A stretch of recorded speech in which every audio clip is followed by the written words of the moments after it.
For more on this, let's bring in Congressman Jeff Van Drew of the House Transportation and Infrastructure Committee and Congressman Warren Davidson of the House Financial Services Committee. Now, Congressman Davidson, I want to go first to you.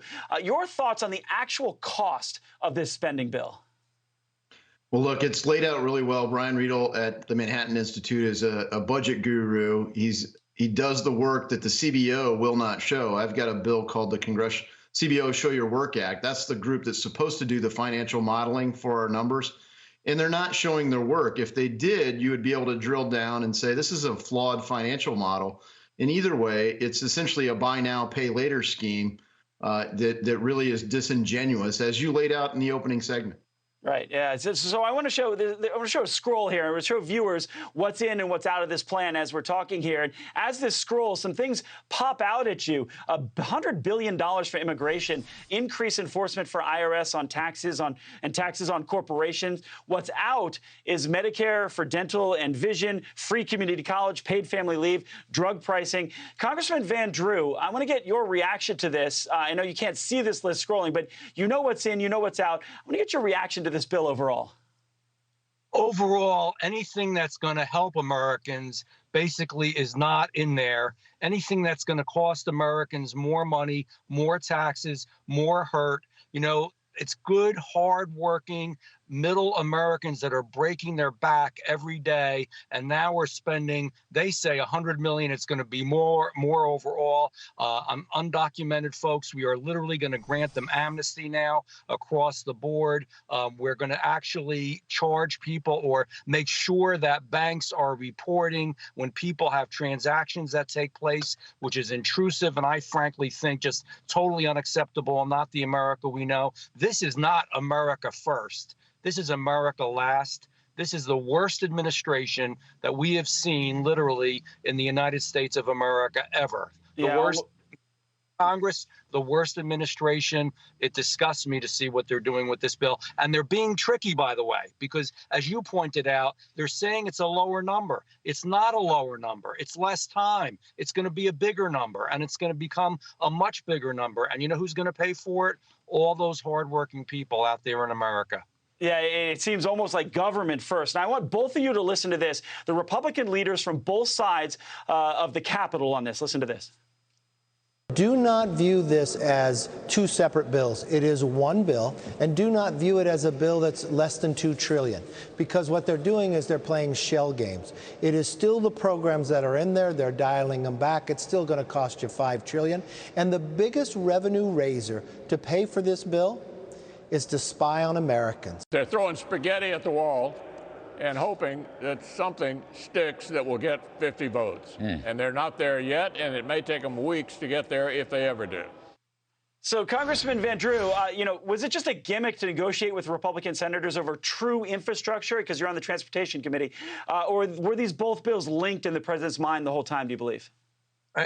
He may link them. I do not. Now, I want to point out that I have voted against everything so far they've brought up. The original infrastructure bill, the CR, the debt ceiling, obviously what's going on here with reconciliation. The one bill that I think we should look at, I've read from page to page to page, is the transportation and infrastructure bill. It does have dams, bridges, roads, broadband. It has real infrastructure in it. And it's the lowest number, of course, the one that we need the most. And I think that we do need infrastructure. So I would disagree that they're the same. They're not in any way the same. All the other bills are terrible. I voted no on all of them. I think that this is something that should be looked at. And I think that there is a reason that some Republicans in the Senate, many of them, 19 of them, supported it. But everything else is complete nonsense. Yeah, and it's being held hostage. So, Congressman Davidson, I want you to look at some of the tax changes in the new plan and get your reaction to it. Democrats think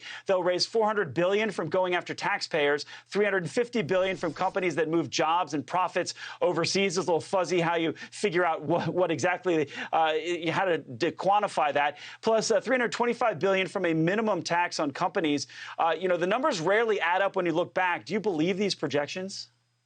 I don't. And again, this goes back to the CBO Show Your Work Act and why it's so essential. If you look at the models, they say that it's off by about $500 billion. So And then how does it pay for it? It essentially creates a made in America tax. So if you look at all the reshoring that's taken place, and frankly should accelerate, looking at the supply shock that we're seeing in our economy, you look at ships stacked up at ports. One of the ways to eliminate that burden is to make more stuff in America. They make it much harder to make things in America. And frankly, even the infrastructure bill makes it almost impossible to generate enough electricity for all the demand they create for things made in China, like batteries and solar panels. So it's really a disjointed bill. And Joe Biden looks at the two of them together. He said he doesn't care whether it's 6 minutes, 6 days, or 6 weeks. So they are holding hostage the good things to do the bad things. And I spoke with somebody who said that they would love to see the prescription drug negotiations in there. I'm like, that could be a one-page bill. We would have to spend $5.5 trillion to save money on prescription drugs. That's the bad policy. The good news is Democrats don't have the votes. That's why they're saying, hey, we're open to input over the next few weeks. They don't have the votes, and let's hope they don't get them. All right, so 20 seconds for each of you on this one question. What do you believe this shows to the world, to global leaders, of President Biden's position in the globe, that he can't even get his own party on board? Let's start with you, Congressman Davidson. Well, it shows that Joe Biden's a weak president. I mean, he looks weak in foreign policy. He looks weak as a leader in our country. And frankly, Joe Biden's been destroying America. Yeah. So 2025 can't come fast enough. Yeah. Congressman Van Drew, I want to give you some time. What do you think? Worst administration ever. It does show the weakness. I agree with the congressman. It shows the supply chain he's weak in. It literally, with crime, we have the highest crime rate in our cities now. It shows that literally he approves other pipelines in other countries, but he's down on his knees before China. He's down on his knees before Russia and India. We are not the strong country that we should be abroad, even when it comes literally to the hypersonic planes, that missiles that they were speaking about today, right, that China has and we don't have. That's not my America. My America is the strongest, best, #1 country in the world. That's what we've got to get back to. It is not at all what he represents. Thank you both, Congressman Jeff Van Drew, Congressman Warren Davidson. I appreciate it. Great debate, and we will see you guys again soon. Thank you. Thank you. Thank you.